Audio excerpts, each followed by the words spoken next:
أقبل يا حافظ القرآن ولتسمع الدنيا هداك.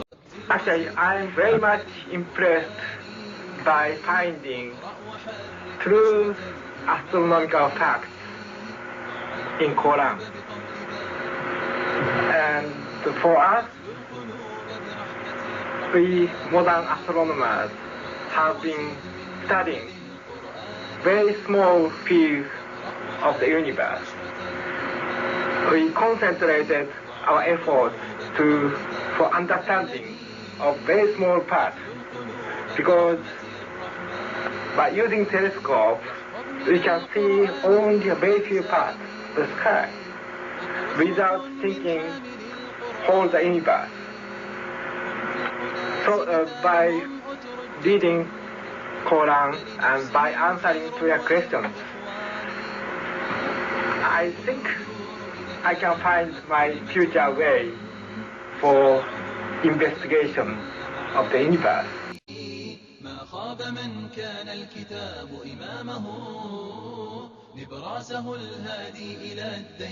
Muhammad was a very ordinary man. He couldn't have read, he didn't know to write. In fact, he was an illiterate. And we're talking about 1,200 years ago. You have someone, an illiterate person, making profound pronouncements and statements that are amazingly accurate of a scientific nature. And I personally can't see how this could be a mere chance. There are too many accuracies. And like Dr. Moore, I have no difficulty in my mind reconciling that this is a divine inspiration or revelation which led him to these statements.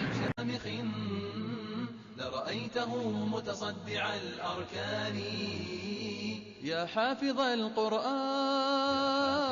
يا حافظ القرآن. I find it very interesting that this sort of information is in the ancient scriptures of the Holy Quran, and I have no way of knowing where they would come from, but I think it is extremely interesting that they are there and that this work is going on to discover the meaning of some of the passages.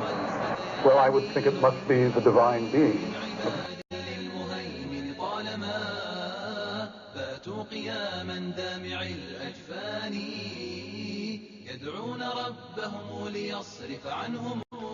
Summary.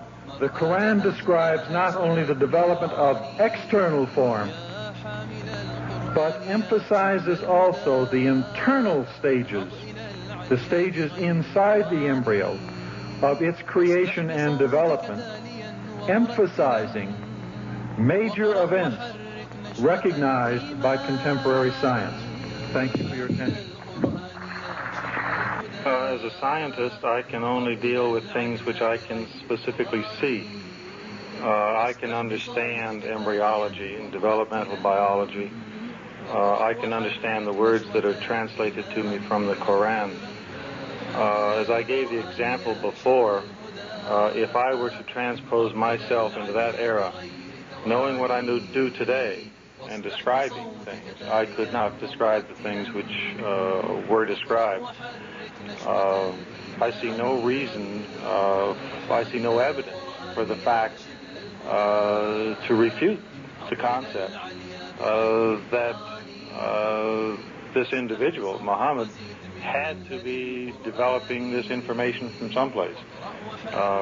So I see nothing here in conflict with the concept that divine intervention was involved in what he was able to do.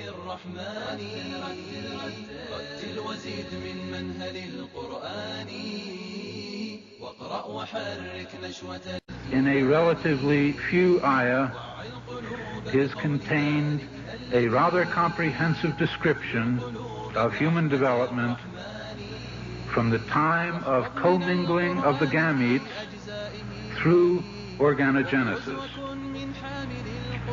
No such distinct and complete record of human development, such as classification, terminology, and description, existed previously. In most, if not all instances, this description antedates by many centuries the recording of the various stages of human embryonic and fetal development recorded in the traditional scientific literature.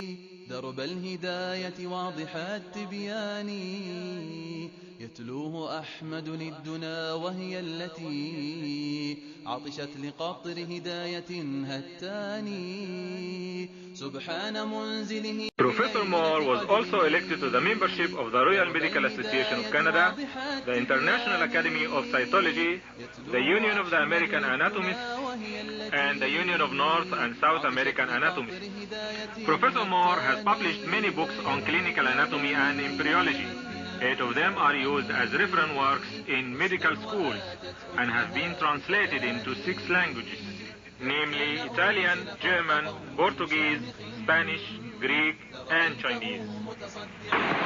It has been a great pleasure for me to help clarify statements in the Quran about human development. It is clear to me that these statements must have come to Muhammad from God or Allah, because almost all of this knowledge was not discovered until many centuries later. This proves to me that Muhammad must have been a messenger of God or Allah. عطشت لقطر هداية هتاني وزهت بنبت زروعه حسنا وآتت أكلها بتداني. It follows, I think, that not only is there no conflict between genetics and religion, but in fact religion that guides science by adding revelation to some of the traditional scientific approaches. That there exist statements in the Quran shown centuries later to be valid would support knowledge in the Quran having been derived from God. Thank you very much. فارفع قدره واصل خطاك على هدى القرآن هونا فسير في الأرض لا تعجل بها ما أنت. Thinking of many of these questions and thinking where Muhammad came from, he was after all a Bedouin. I think it is almost impossible that he could have known about things like the common origin of the universe, because scientists have only found out within the last few years with very complicated and advanced technological methods that this is the case. Somebody who did not know something about nuclear physics 1400 years ago could not, I think, be in a position to find out from his own mind, for instance, that the earth and the heavens had the same origin, or many other of the questions that we have discussed here. حامل القرآن يا شبل الهدى انهض إلى العليا بغير تواني واصدح بصوتك تاليا ومرتلا واقرأ وحرك نشوة الإيمان يا حامل القرآن يا شبل الهدى انهض إلى العليا بغير تواني واصدح بصوتك تاليا ومرتلا